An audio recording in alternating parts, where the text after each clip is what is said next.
प्रिय साथियों, शुभ संध्या। आज हम आपको पढ़ाने आए हैं। देखिए, विराम चिन्ह 2 नंबर का आएगा। यूपी का कोई भी कंपटीशन का एग्जाम होगा, वो टीजीटी, पीजीटी, जीआईसी या यूपी टेट या लेखपाल भर्ती का, होमगार्ड भर्ती का, पुलिस भर्ती का, एसआई भर्ती का 2 से 3 नंबर आता है विराम चिन्ह।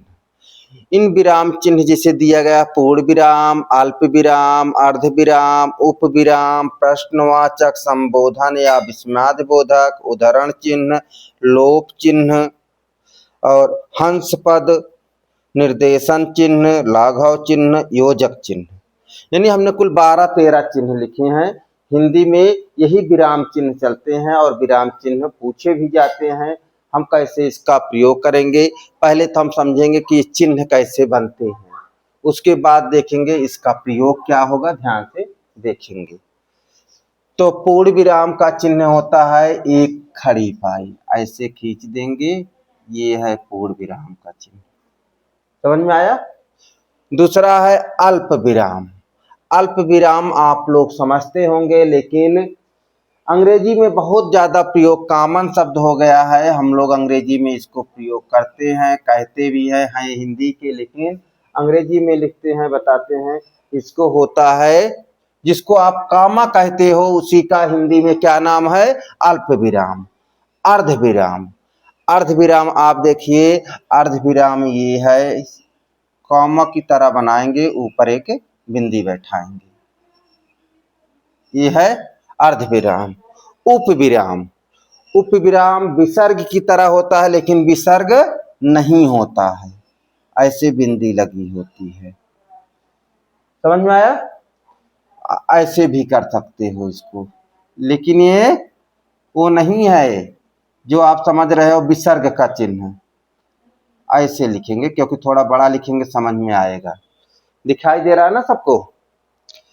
प्रश्नवाचक। प्रश्नवाचक चिन्ह, प्रश्न करने के बाद कौन सा चिन्ह लगाते हैं, तो आप लोग जानिए, ये बनता है, आप लोग गेहूं काटने वाले औजार को, धान काटने वाले जो किसान लोग काटते हैं, हंसिये की तरह बनता है, इसको प्रश्नवाचक कहते हैं। समझ में आया। प्रश्न किया जा रहा। संबोधन या विस्मयादिबोधक। तो जहां पर संबोधन दिया जाए या विस्मय या दुख की बात हो, वहां पर विस्मयबोधक एक खड़ी पाई के नीचे ऐसे बिंदी लगा दी जाती है। अगला चिन्ह है उद्धरण चिन्ह। उद्धरण चिन्ह 2 प्रकार के होते हैं। एक होता है सिंगल, दूसरा होता है दोहरा। जिसमें 2 लगा रहे दोहरा हो गया, जिसमें 1 लगा रहे वो सिंगल हो गया, एकल हो गया। लोप चिन्ह। अब लोप चिन्ह क्या होता है, जैसे हमको बीच में डैश दिखाना है, तो लोप चिन्ह ये है, ये कहीं कहीं ऐसे भी दिया होता है, ये हमारे लोप चिन्ह है। लोप चिन्ह। हंस पद। हंस पद का दूसरा नाम है त्रुटि पूरक। यही लिख दे रहे हैं, अगर दूसरा नाम नहीं जानते हो, त्रुटि पूरक। कैसे बनता है त्रुटि पूरक, हंस के टांग की तरह बनता है, ऐसे जैसे बगुले की टांग, हंस की टांग होती है, उसी प्रकार ये त्रुटि पूरक चिन्ह बनते हैं। अगला है निर्देशन चिन्ह। कोई बात कहने के लिए कही जा रही, तो वहां पर हम निर्देशन चिन्ह लगाते हैं, इसको ऐसे लगाते हैं, ये। अगला है लाघव चिन्ह। लाघव चिन्ह बहुत बार पूछा गया है। लाघव चिन्ह के लिए एक ऐसा बड़ा सा गोला लग जाता है, जैसे आपको लिखना है, अभी जैसे वाला बताएंगे आपको। ये लाघव चिन्ह जानिए कि यह है लाघव चिन्ह, क्योंकि अभी सबका उदाहरण बताया जाएगा, आप समझ जाएंगे क्या होता है। अगला है योजक चिन्ह। योजक चिन्ह, योजक माने जोड़ होता है, दो को जोड़ने के लिए इसका प्रयोग किया जाता है। दो शब्दों को जोड़ने के लिए एक छोटी सी ऐसी पाई रहेगी, जैसे माइनस का चिन्ह होता है वैसे चिन्ह होता है, और दो शब्दों को ये जोड़ता है। ये है योजक चिन्ह। यानी ये आपके चिन्ह हो गए पूर्ण विराम, अल्प विराम, अर्ध विराम, उप विराम, प्रश्नवाचक, संबोधन, उदाहरण चिन्ह। ये है एकल, एकल, और ये है दोहरा। लोप चिन्ह, त्रुटि पूरक या हंस चिन्ह, ये है निर्देशन चिन्ह, ये है लाघव चिन्ह, ये है योजक चिन्ह। अब हम इनको वाक्य के प्रयोग में कैसे प्रयोग करेंगे, एक एक को जानेंगे और समझेंगे। हम जैसे देखिए शुरू से शुरू कर रहे हैं पूर्ण विराम से।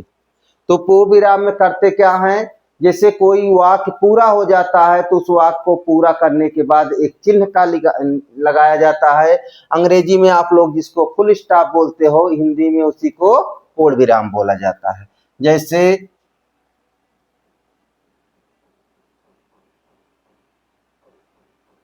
आप सो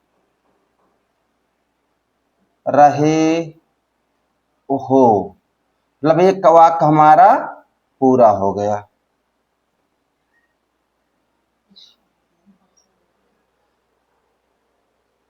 आप सो रहे हो, ठीक है, तो आप सोने का काम कर रहे हैं। या मान लो और कोई आपसे प्रश्न नहीं किया जा रहा, प्रश्न क्या आप सो रहे हो, तब आप बताओगे जग रहे हैं, सो रहे हैं, क्या कर रहे हैं, यानी आप सो रहे हो, कोई इससे मतलब नहीं है। अब ये जरूरी नहीं होता कि है आए तभी चिन्ह लगाएंगे। जैसे हम पढ़ रहे हैं, दूसरा वाक्य, हम पढ़ रहे हैं, तब भी हमारा क्या है, पूर्ण विराम का चिन्ह लग रहा है। तो दोनों कंडीशन में कौन सा चिन्ह हो गया, पूर्ण विराम का चिन्ह हो गया। अब अल्प विराम, जिसको सबसे सरल होता है लेकिन लोग जानते नहीं हैं, तो अल्प विराम कहते हैं, जिसको कामा कहते हो। किसी नाम के बाद दूसरा नाम अल्टरनेट आता जाए तो कामा लगाते चले जाते हैं। जैसे मोहन कामा सोहन, कामा को अल्प विराम लगाएंगे, सोहन और रोहन,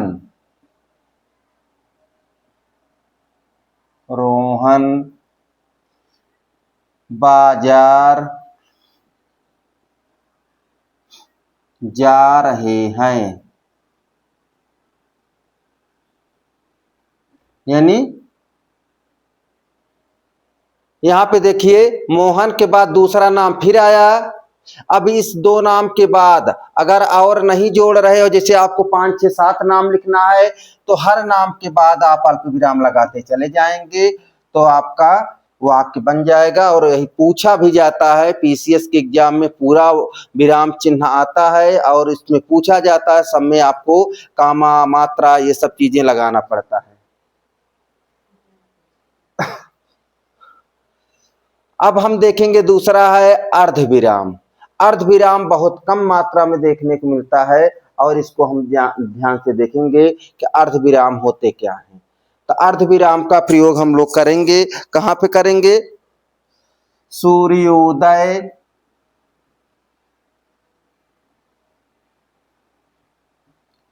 सूर्योदय हो गया, हो गया। अब हम क्या करेंगे, अर्ध विराम का चिन्ह लगाएंगे, चिड़िया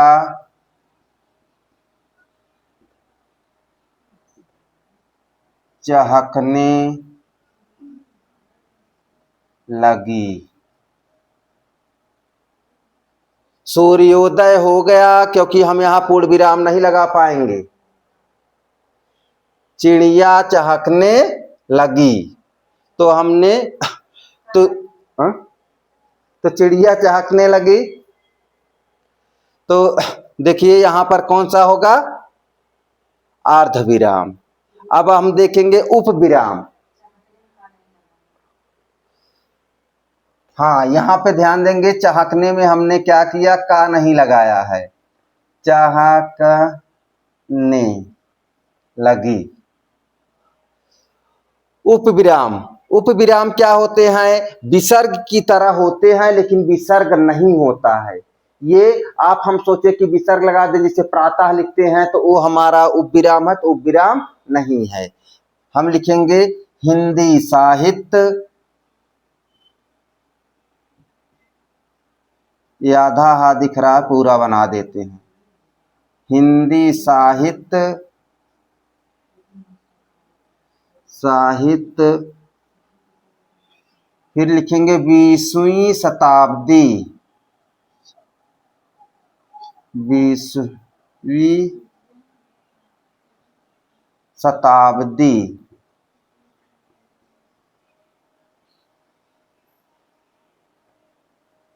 शताब्दी।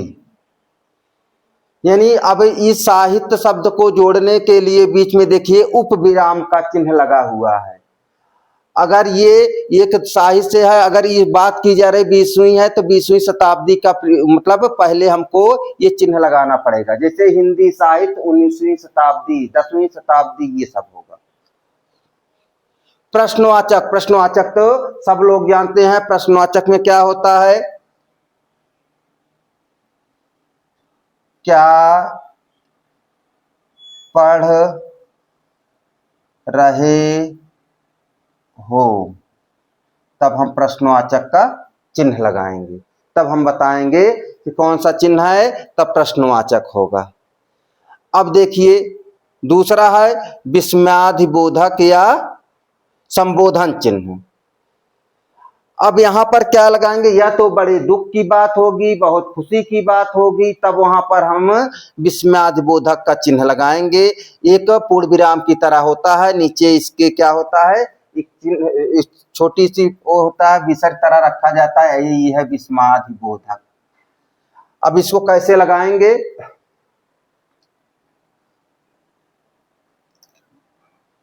अरे वह, अरे वह पास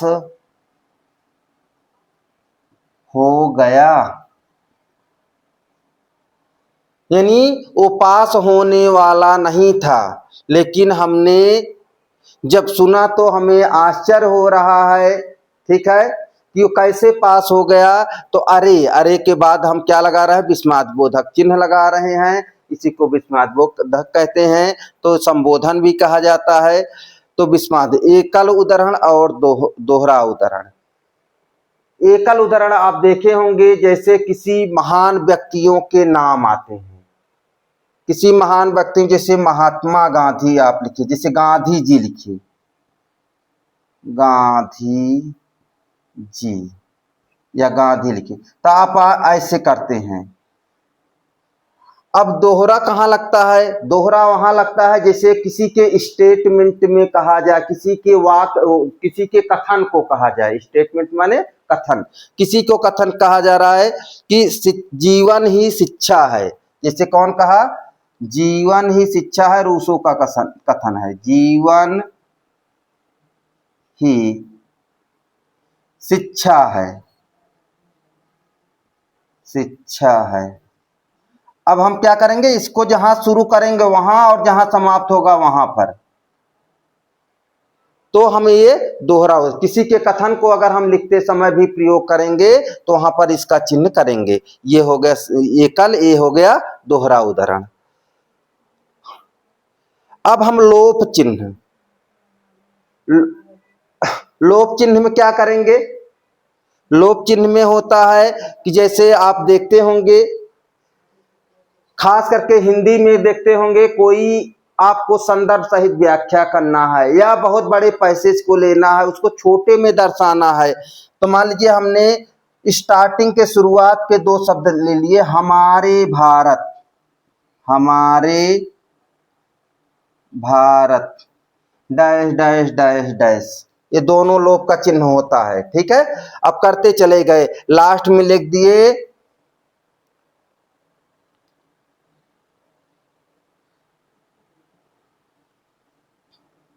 प्रधान देश है, प्रधान देश है,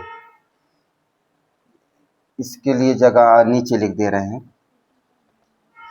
यानी हमारे भारत देश, अब जितनी भी कहानियां बीच में 4, 6, 10 लाइन की है, वो हम क्या किए, उसके लिए उसको ना लिखकर हमने स्टार्टिंग के 2 शब्द ले लिए, लास्ट के 2 ले लिए, बीच में हमने क्या चिन्ह लगाया, लोप चिन्ह लगाया। इन सब चिन्हों को पूछा जाता है, बराबर पूछा जाता है। अब आगे देखिए, हंस पद या त्रुटि पूरक। हंस पद कैसे हमने लिखा,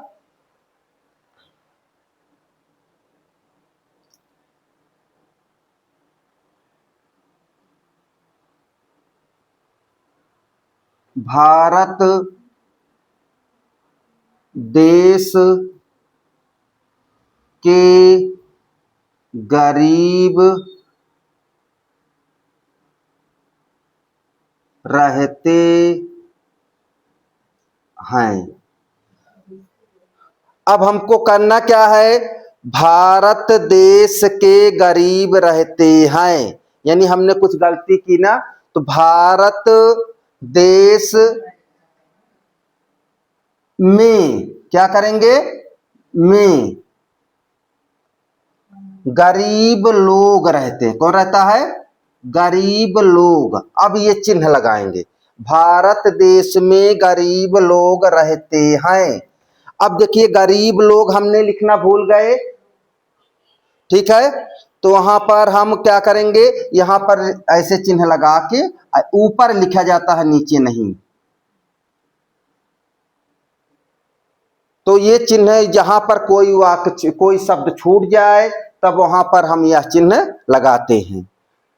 ये समझ में आ गया। निर्देशन चिन्ह, निर्देशन चिन्ह होता है, जैसे मान लीजिए गांधी जी के अनुसार, गांधी जी या गांधी के अनुसार, गांधी के अनुसार। अब जैसे किसी के अनुसार, यानी गांधी जी क्या कहना चाह रहे हैं, क्या कथन करते, तो ये चिन्ह ऐसे लगाते हैं हम। जब ये चिन्ह लगाते हैं तो यही चिन्ह जो होता है, तब आगे उनका कथन या स्टेटमेंट हम कहते हैं। तो ये चिन्ह क्या कहलाता है, निर्देशन चिन्ह। आपको समझ में आ गया होगा। अब है लाघव चिन्ह। लाघव चिन्ह क्या होता है, संक्षेप में, जैसे आप देखते हैं, जाते हैं हर जगह गाड़ियों में लिखा रहता है, जैसे डॉक्टर,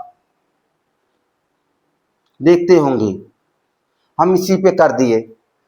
मान लीजिए कोई भी अपना नाम लिख रहा है, डॉक्टर के अलावा भी, जैसे काफी लोग लिखते हैं, बहुत बड़ा नाम है तो कर देते हैं RK सिंह। तो देखिए RK सिंह, अब इसमें देखिए RK माने R से कोई भी शब्द आ सकता है, जरूरी नहीं कि राम ही हो, रामा भी हो सकता है। के में जरूरी नहीं है के कुमार ही हो, कांत भी हो सकता है। यानी अपने नाम को भी संक्षेप करते समय जो चिन्ह लगाते हैं, यही होता है हमारा लाघव चिन्ह।